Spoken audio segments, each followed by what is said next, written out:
For the past 40 years, Australia has had a solid fuel plan in the event of an emergency. Roam the desert in a supercharged V8, battling marauders for petrol. I'm just here for the gasoline. Actually, that's the backup for the backup. Our primary plan involves storing 90 days' worth of fuel in accordance with International Energy Agency guidelines. Except we apparently don't have anywhere near that much on shore. The government's interim liquid fuel security report found that Australia only has about 3 weeks' worth of fuel at any one time. And it would take about 3 weeks to ration that out in an emergency, which means that if things happen overseas that cut our supplies short, then Australians could be finding themselves stuck at home. A new report from the Australia Institute says a whopping 91% of our fuel consumption relies on imports, and that instead of 90 days' worth in our local reserves, we only have 68. But even that number is off. Average daily consumption shows it would last just 32 days.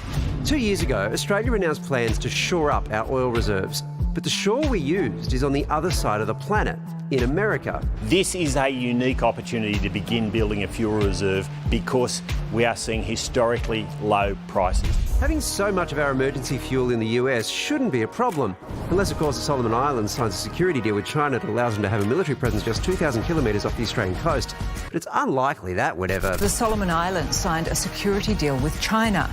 The deal allows China to have a military presence just 2,000 kilometres off the Australian coast. What I do know is we've always been very conscious of that threat of China being able to influence a nation in our region. In a statement today, a spokesperson for Energy Minister Angus Taylor lashed the report as irresponsible, arguing Australia became non-compliant with the IEA 90-day obligation on an ongoing basis back in 2012 under a then Labor government, which did nothing about it.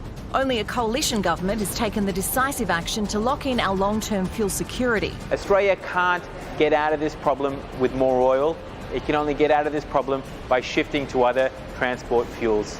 Just walk away, and there will be an end to the horror.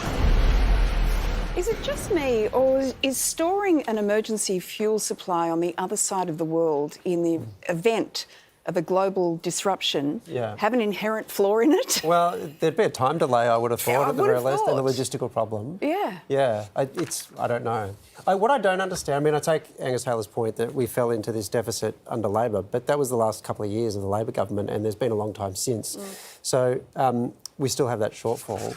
The full statement from Angus Taylor is on the website, but just a couple of things that he's mentioned I think are worth walking through.